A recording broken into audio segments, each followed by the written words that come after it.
Oh, well, good morning. First of all, thank you again to the worship team. Man, I just really love worship this morning.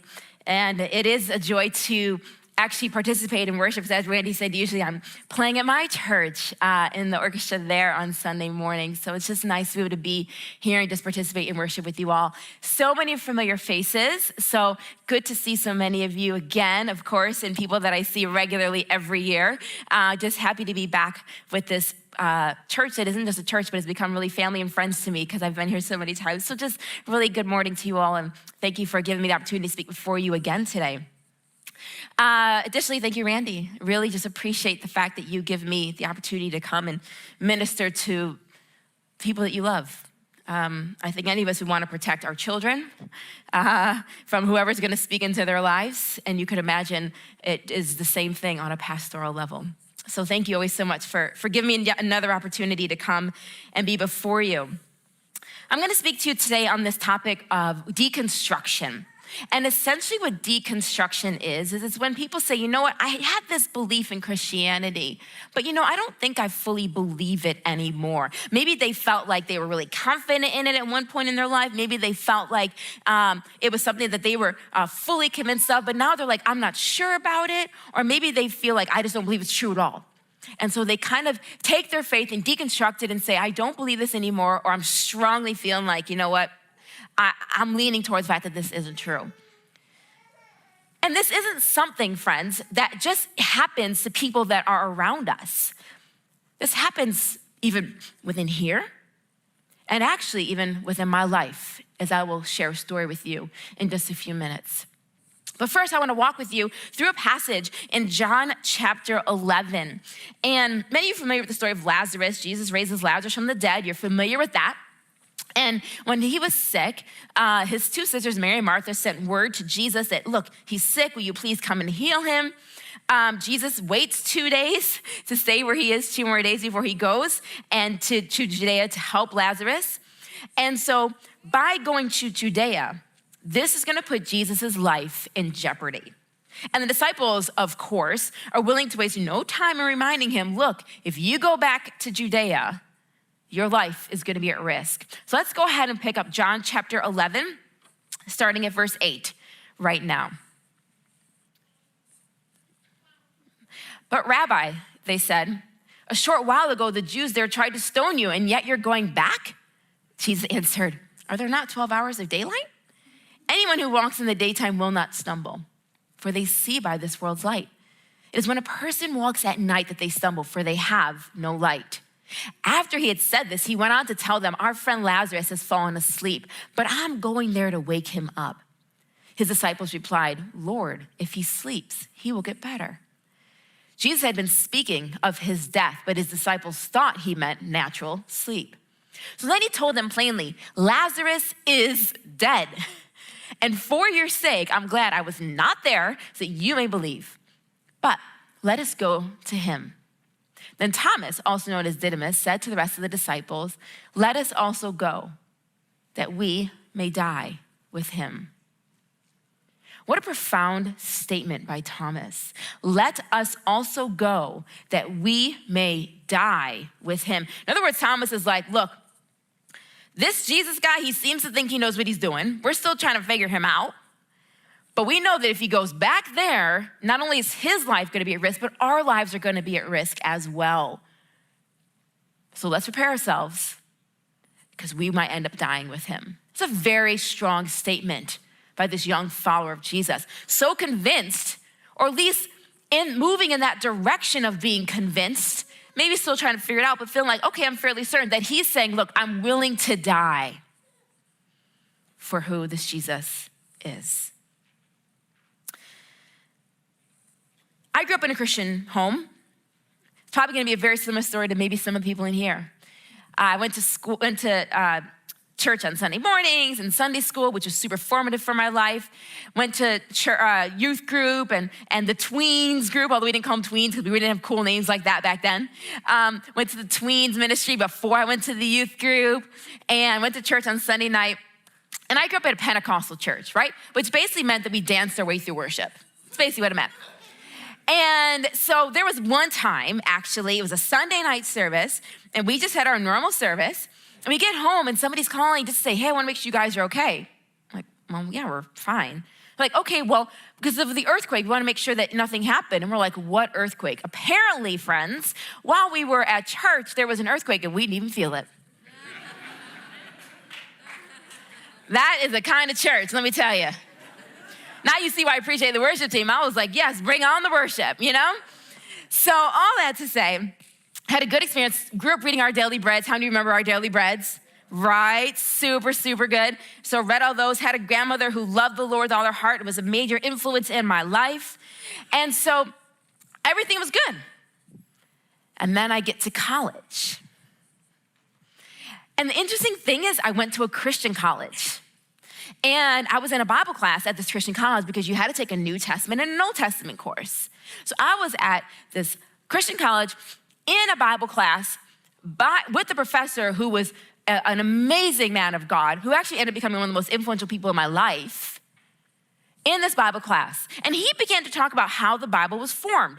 And he began to talk about how there were certain letters that were also written, but they weren't included in the Bible. And I'm like, what? Like, you mean there's maybe other ones out there? And I just never heard that before. But I also never thought about this idea that the Bible just plopped out of the sky and landed in front of me either. So I just had never really thought about how the Bible came together. Like, how really did we get these things? And so I just began to think through, and as he was talking, I'm like, oh my goodness, I can't trust this Bible. If I can't trust this Bible, then I can't trust this Jesus. If I can't trust this Jesus, I can't trust this Christianity. And that 150 minutes of class, or hour and 20 minutes, however long that class was, that 120 minutes of class led me to walk out of that class that day saying there is no God.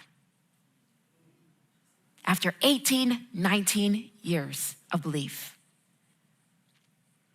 And I remember walking back to my dorm, and I was just looking at like the grass and the squirrels play and looking at the trees and just thinking, wow, this is it. Like, there's nothing bigger, there's nothing greater. And then I would look at the sky, and it was like, you know, you don't realize this, but in Christianity, you have this idea of things being bigger, of greater, of hope. In other words, there's like bigger things than just this world. And when you don't believe in God anymore, everything shrinks. And I felt like my whole world shrunk. I'm like, this is it, it's just the sky. And I really struggled because I didn't know what to do about that. Nobody had ever told me, hey, Alycia, you might doubt at one point in your life. That was never a conversation we had. So I thought, oh my goodness, what have I done? Who am I becoming? Oh, and I could not, in my mind, tell a soul. There's no way. What will my friends think of me? Remember, I'm the person that I'm in the gospel choir, and people come to me because they want prayer, and they say, Alycia, you're so strong, and all these things, so we want you to pray for us. And what am I gonna tell them now? So I didn't tell anybody. And I kept it quiet.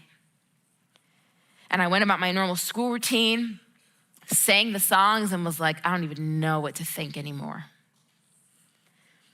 This idea of questioning, of wondering, of walking away from what you believe in is not new. It is something that people in here may have gone through or will go through. It's something I went through. Spoiler alert, I became Christian again, just so you know. In case you're wondering who Randy brings up here, okay, just so you know, this is the end of the story, it ends there, okay? I believe, but I didn't know at that time that people went through these moments. Some of them come back to belief, some of them never do. But this isn't new to me. In fact, it's happening much more common, I guess, in maybe the popular, well-known Christian world,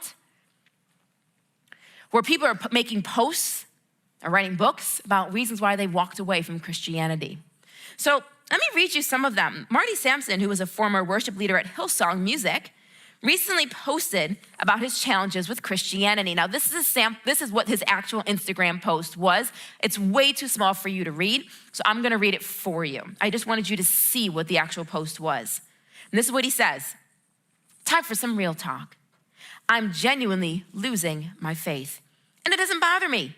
Like, what bothers me now is nothing. I am so happy now, so at peace with the world. It's crazy. This is a soapbox moment, so here I go. How many preachers fall? Many. No one talks about it. Why is the Bible full of contradictions? No one talks about it. How many miracles happen? Not many. No one talks about it.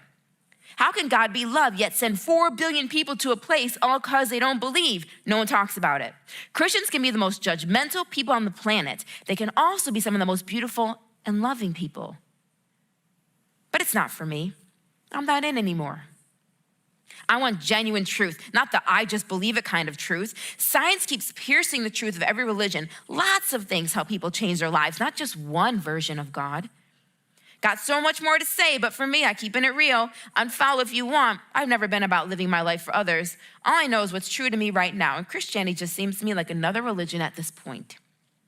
I could go on, but I won't.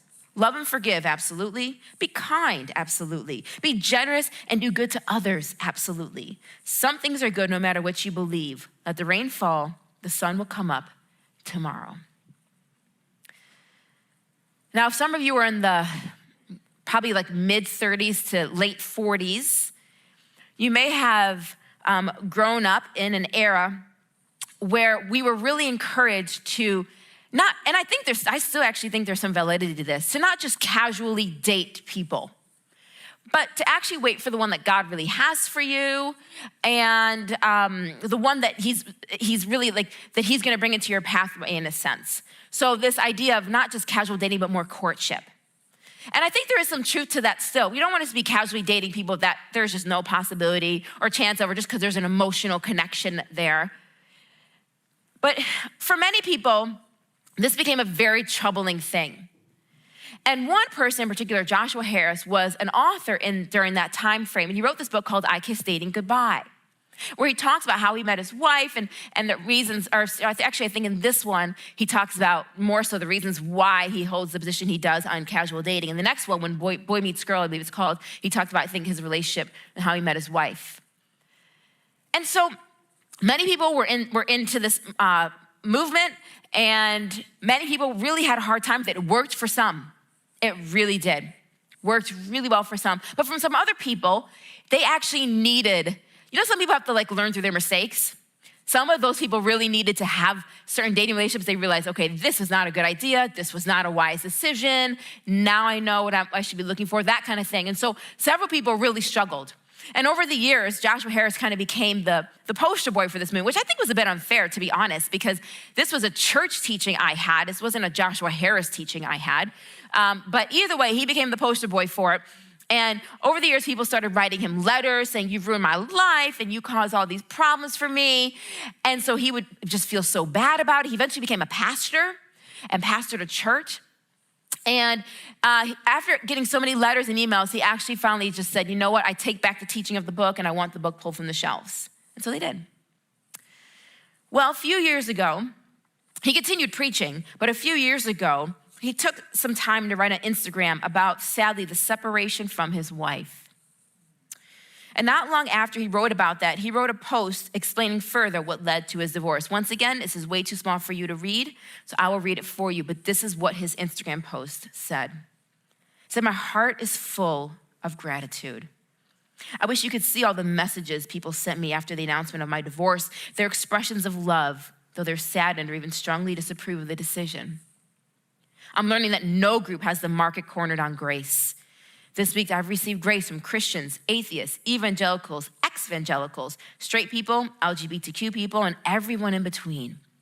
Of course, there have also been strong words of rebuke from religious people. While not always pleasant, I know they're seeking to love me.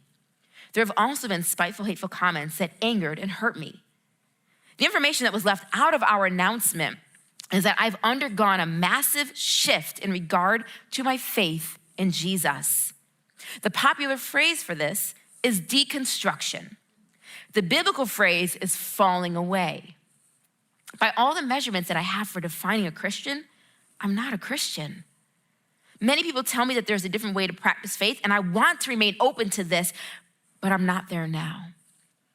Martin Luther said that the entire life of believers should be repentance. There's beauty in that sentiment, regardless of your view of God. I've lived in repentance for the past several years, repenting of my self-righteousness, my fear-based approach to life, the teaching of my books, my views of women in the church, and my approach to parenting, to name a few. But I specifically want to add to this list now. To the LGBTQ plus community, I want to say that I'm sorry for the views that I taught in my books and as a pastor regarding sexuality. I regret standing against marriage equality, for not affirming you in your place in the church, and for any ways that my writing and speaking contributed to a culture of exclusion and bigotry. I hope you can forgive me.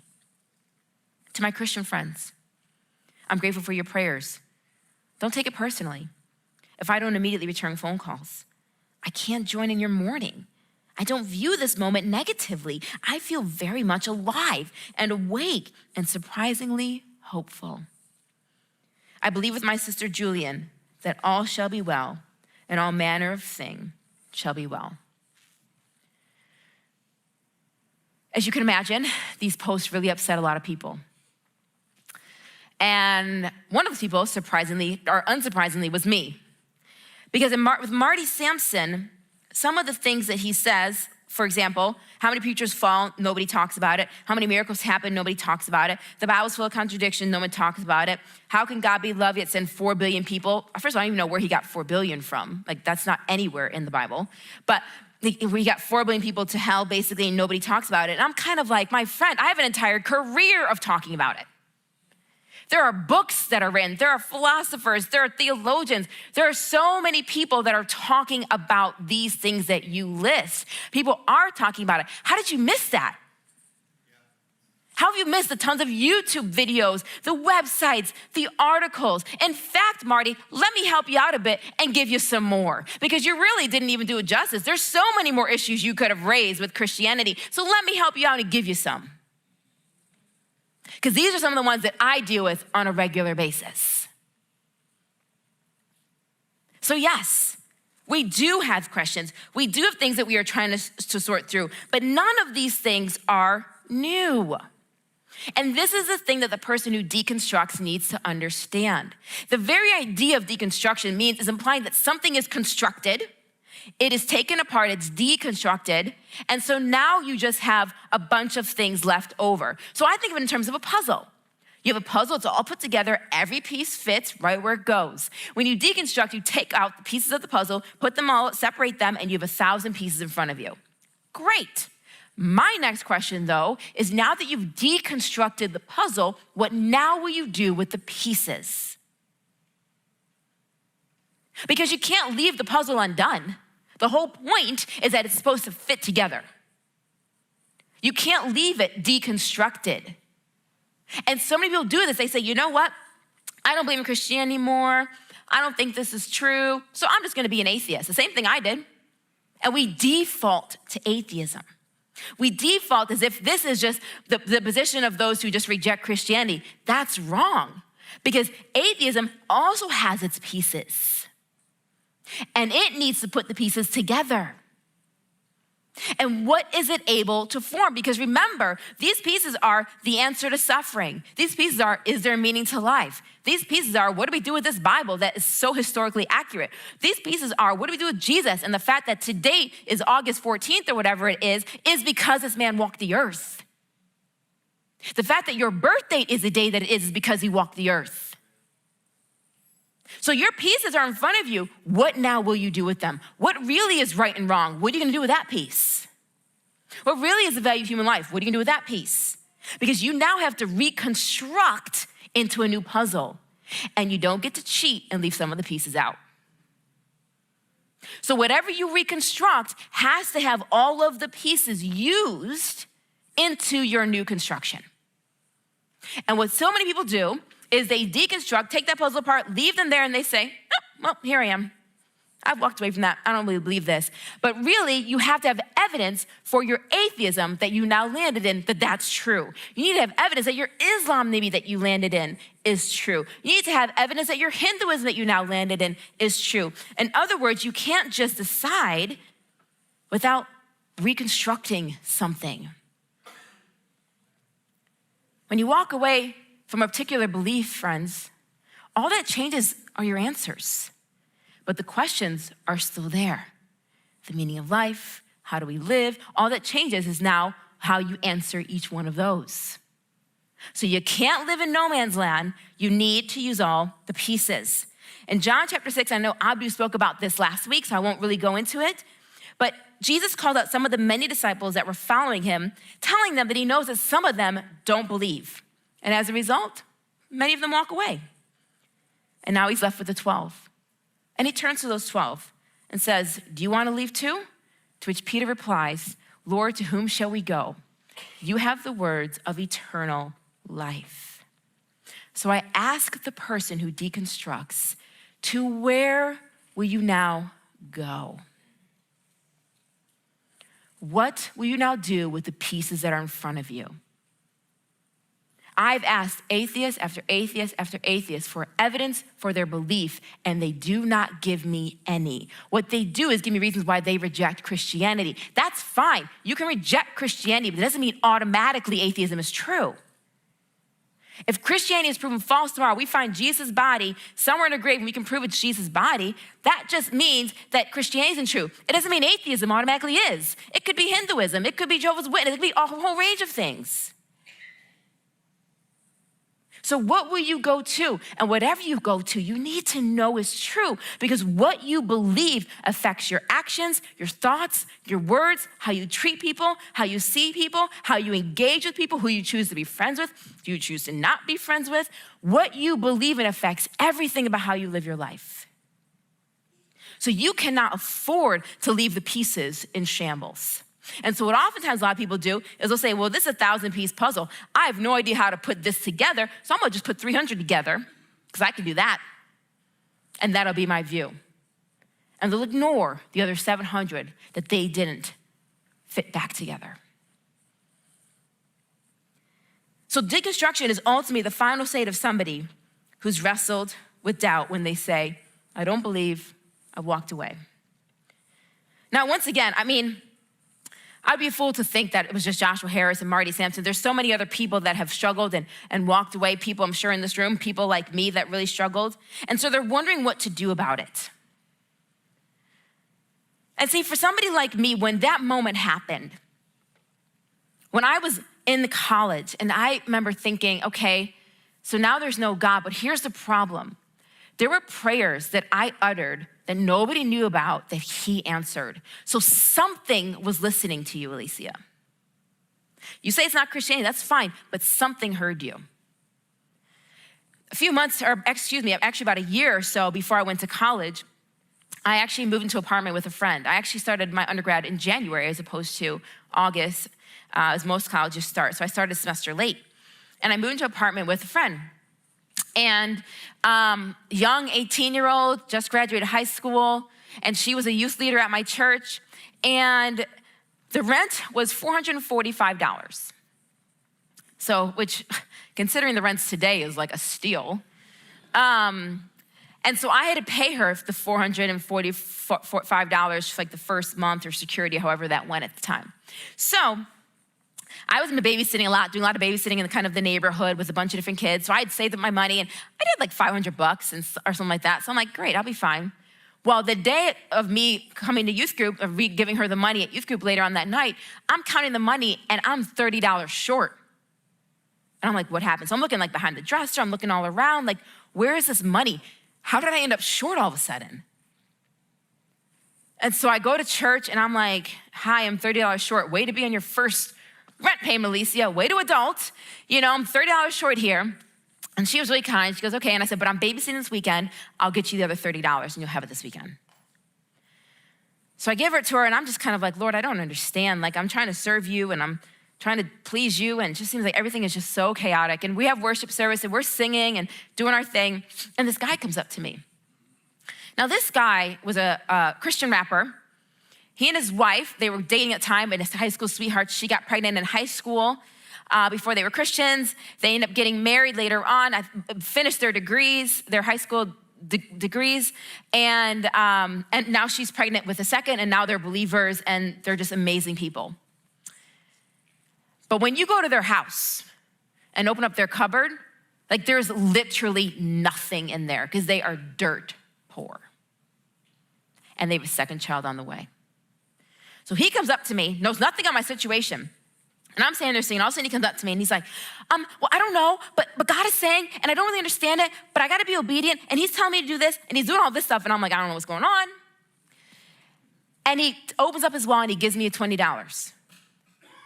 Now, I'd like to tell you guys that in this moment, I was just holier than thou, Alycia, and the sky's open. I could see Jesus' face, and I was like, God, you provide for all my needs. But actually, my response was, okay, God, where's the other 10?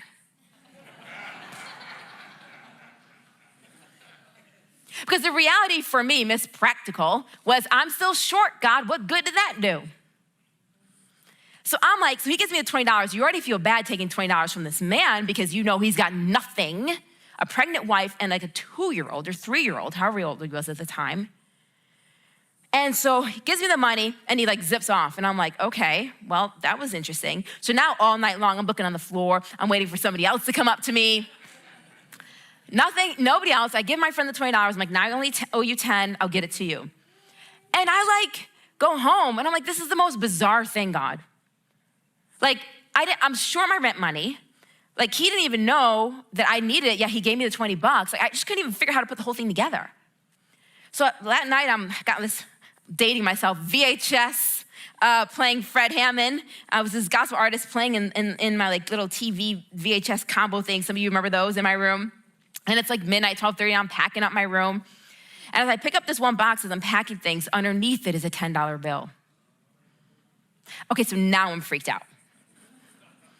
And so now I don't even touch it. Like I just sit down on my bed and I'm like, okay, God. So when I began to doubt, I was like, okay, how do you now explain that? Remember, the questions are always there. I gave the answer as the Christian God, but if I say that's not true, I gotta give another answer.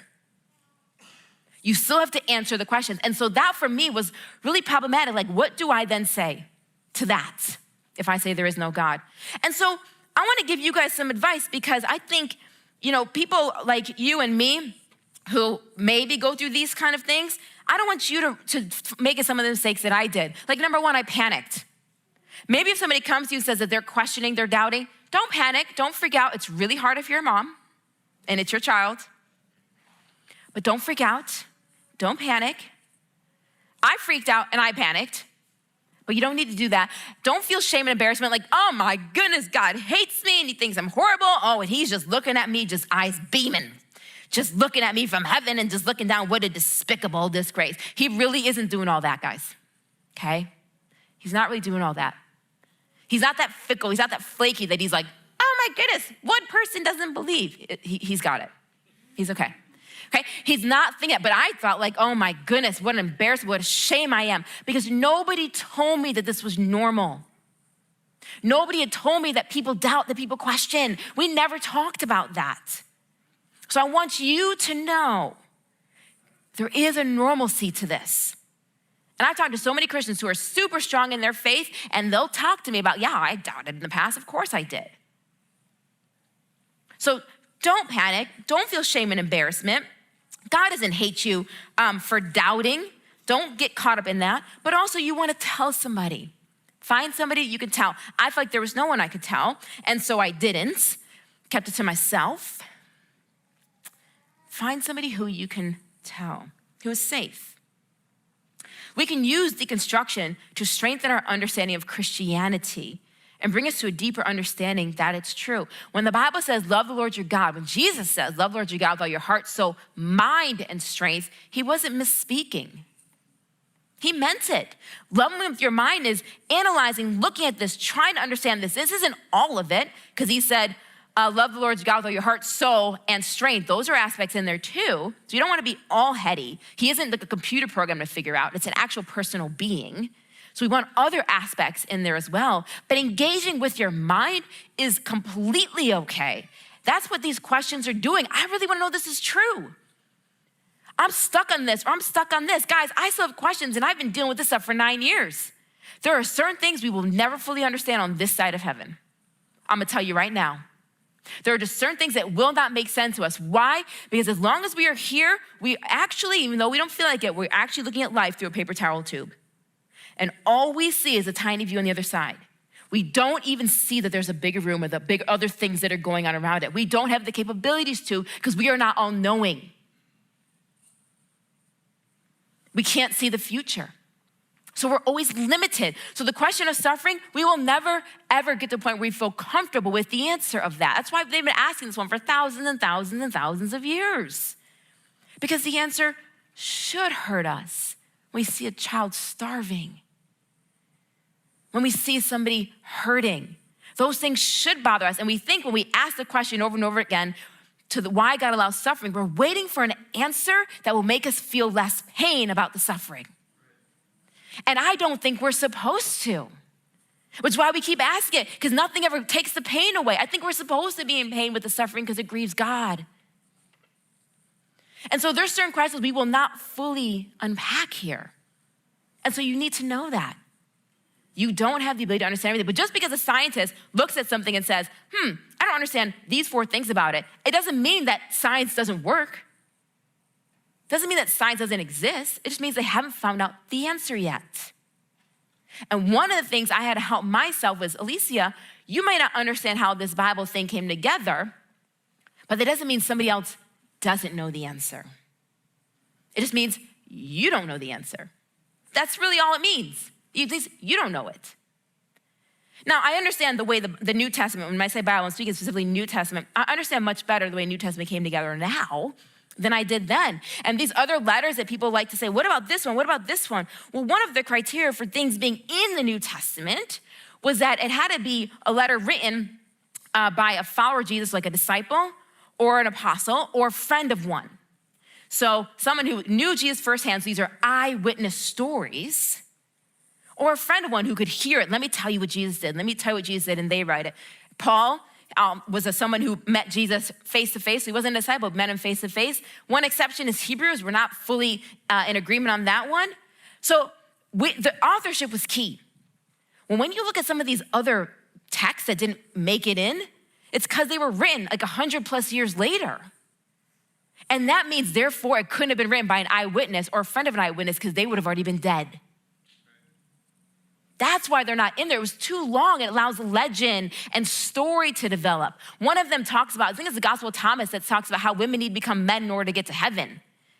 Gospel of Judas talks about how Judas actually did a great thing in turning Jesus in. I mean, when you start to look at them, the stuff that they say is so out of whack with what the rest of the biblical text says. But I didn't understand it at the time. I just panicked. I understand it better now, and now it makes sense that they're not in there. So what brought me out of doubt was I had to think through these times in my life where I knew that there could have been no other answer than if God was there. So when you deconstruct, you can't stay in that state. You need to find another view that's coherent and consistent and that you know is true. Because when you leave Christianity, you are replacing the role or authority of God, but as a Christian, you're replacing that role in your life with something else. And that could be you, that could be another belief, it could be a non-belief, whatever, but something is replacing that role of authority. So in other words, you or that other belief becomes the moral authority in your life. You or that other belief determine the thoughts and actions and beliefs that you now hold. You or that other belief determine whether or not life has meaning and these kind of things. And guys, if you don't know that other belief is true, that is extremely problematic for us as a society. Back in December 16th of last year, 2021, an article was published by the MIT Technology Review. Its title was, "The Metaverse Has a Groping Problem Already."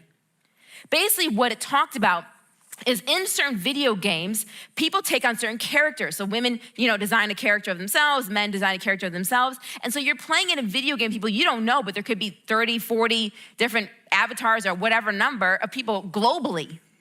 And you guys are playing and doing different roles within the video game. But what they're finding, what the study found, is that women are actually being inappropriately touched in the video game. So the women avatars, the women figures, the men avatars are coming over and touching them inappropriately in the video game. And the girl sitting at home on her couch or chair, wherever she is, can't do anything about it because it's in a video game. And she feels violated, and she's like, this is so inappropriate, but I can't stop him, and I'm just watching the video game. There's no buttons for me to do this with. So they actually had to start putting buttons in the video games that allow women to somehow defend themselves. But the men can do this because there's no accountability when you're sitting at home on your couch. No one's watching, so you think. I'm gonna use another example, and it's gonna talk about abortion, but I want you to know I'm not making a statement about abortion. I'm making a statement about something else, okay? So I'm not talking about whether or not abortion is right or wrong. I want you to focus on another aspect of this. So in the American Journal of Medical Genetics, back in 2011, did a study where they interviewed 284 people with Down syndrome, ages 12 and older. And they wanted to gather what information they could and share it with new and expectant parents of children with Down syndrome. So they asked these 284 people with Down syndrome a variety of questions. And I want to read you some of the results of the questions. Among those surveyed, nearly 99% of people with Down syndrome indicated they were happy with their lives. 97% liked who they are. 96% liked how they look. Nearly 99% of people with Down syndrome expressed love for their families. 97% liked their brothers and sisters. I won't even poll the audience on how many kids love their brothers and sisters here. But 97% of people with Down syndrome love their brothers and sisters. That is like every parent's dream to have 97% success rate with that. 86% of people with Down syndrome felt they could make friends easily. But they encouraged parents to love their babies with Down syndrome because their own lives were good. They further encourage healthcare professionals to value them, emphasizing they share similar hopes and dreams as people without Down syndrome. Overall, the overwhelming majority of people with Down syndrome surveyed indicate they live happy and fulfilling lives. When I read this, I was floored. 99% are happy with their lives. 96% like how they look. So I said, all right, well, I'm gonna go look at the general population. So let me tell you some of these statistics from the general population now. According to the National Institutes of Health in 2020, an estimated 14.8 million US adults 18 or older had at least one major depressive episode with severe impairment in the past year. That is 6% of all US adults. An estimated 4.1 adolescents, so 12 to 17 years old, had at least one major depressive episode. That's 17% of adults, or young adults between 12 and 17. 17%. The prevalence of major depressive episode was higher amongst females, where 25% of that 17 were females versus 9.2% males. Interestingly, the prevalence of a major depressive episode was highest among adolescents reporting 2 or more races. That was interesting to me. Similarly, according to Ipsos, which is a multinational market research and consulting firm, they did a study in 2018, and they chose to do a study on how we like how we look. Yes, exactly. I heard that groan. No surprise here, 79% of Americans report feeling unhappy with how their body looks at times. 79%. Compared to 96% of people with Down syndrome like how they look. 79% of us don't. 37% expressed dissatisfaction was most prevalent when looking in the mirror. 32% felt that when they were at the beach in a bathing suit, and 31% were dissatisfied with how they looked when they were shopping for clothes. This is why I love grocery shopping. Everything fits, it's just fine. 29% report being dissatisfied with how they look when trying on old clothes they haven't worn in a while. 14% don't like how they look when they compare themselves, surprise, surprise, to images of people they see on social media. Guys, the studies on social media and depression, those links have already been made, okay? They know it already. There's a direct correlation between your social media usage and the amount of depression and anxiety you feel. They're already out. Multiple countries have looked at this. If you wanna feel happy about yourself, get off social media. 13% are dissatisfied with themselves when they're at the gym or workout classes. 11% are dissatisfied with themselves when they look at TV and movie actors and actresses. And 83% of people dissatisfied with how their bodies look are women. 86% are young adults between the ages of 18 to 34. So when I hear things that 99% of people with Down syndrome are happy with their lives, and I hear that 96% like how they looked, and I look at the general population and we are nowhere near that. And then I read the studies. The Atlantic magazine estimates 67% of Down syndrome babies are aborted in this country. You go to some other countries in the world, guys, and you're pushing 99%. Why are they being aborted? Because people determine, well, if you can't live like me, well, then you won't have a happy life. And we've decided what makes somebody happy or to have a good, healthy, fulfilling life. And so we say, well, you won't be able to live like me, so your life won't be good, you won't really be happy, and then you're gonna be a lot of work on me, and that's not gonna help me out, so they choose to abort them. And when I look at these studies, I think to myself, oh my Lord, we've aborted the happy ones. We thought we knew. We became the arbitrators of moral rights and wrongs. We determine who can be happy. And look at this, guys, we got it wrong. They're the happy ones, and now we're left with us who are depressed, hate how we look, who are anxious, who are struggling and crawling through life. And these guys are loving everybody, and they're happy.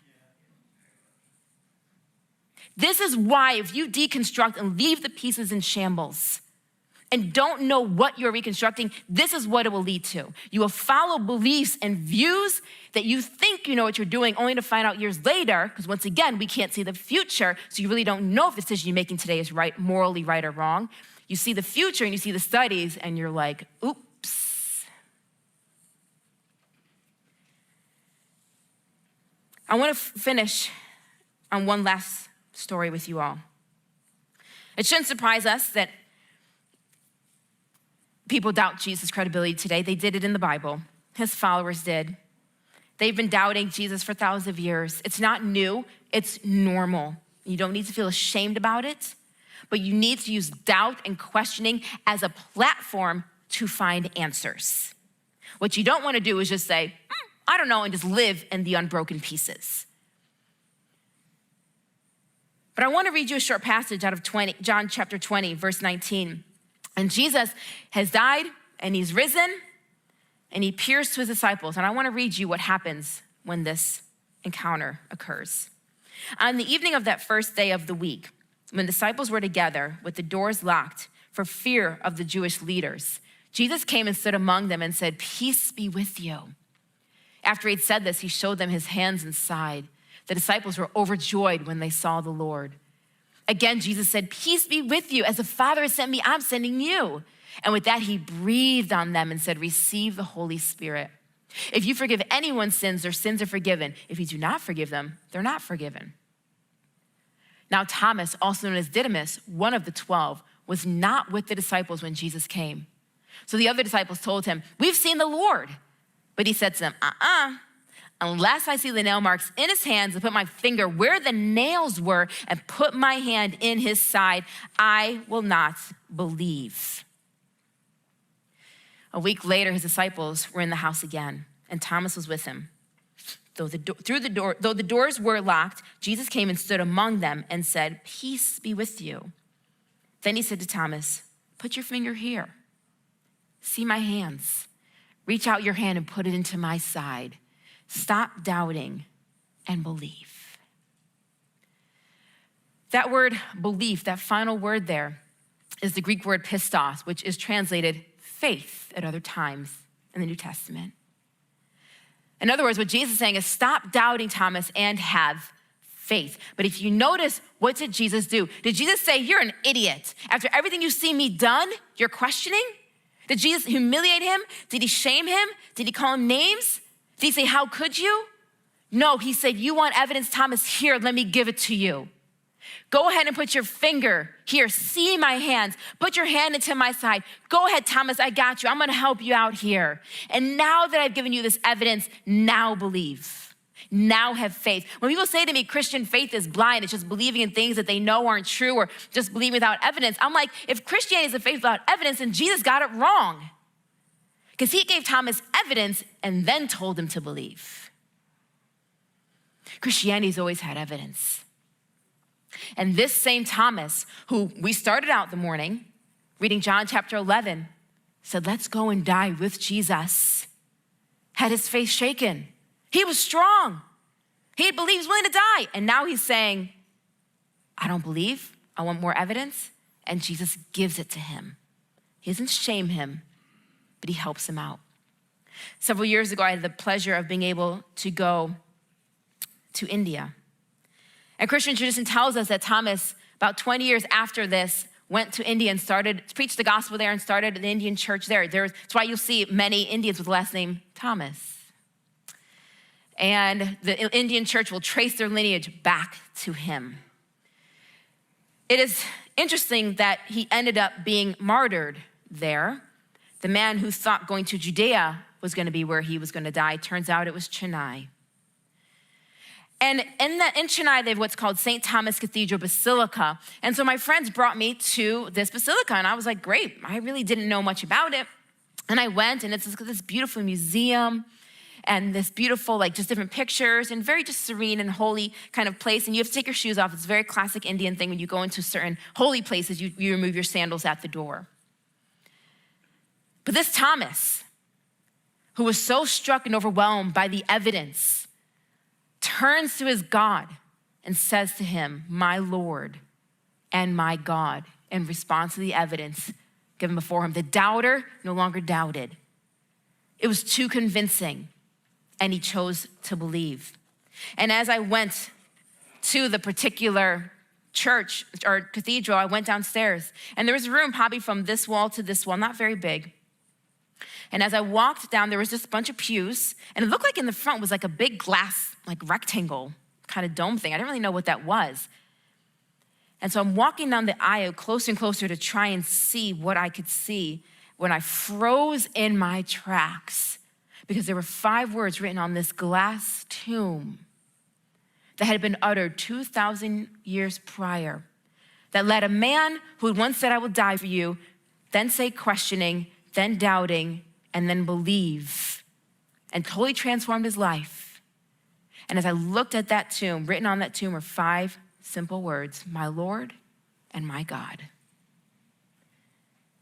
G.K. Chesterton once said, the Christian ideal has not been tried and found wanting. It has been found difficult and left untried. It is difficult, but we try it because we do believe in something. And we need to make sure whatever we believe in is accurate, because it influences everything we do in our lives. So don't just deconstruct and leave the pieces shattered. Put it back together with something. So my question is not to whom will you go? Rather, it's to what have you gone? Thank you, guys.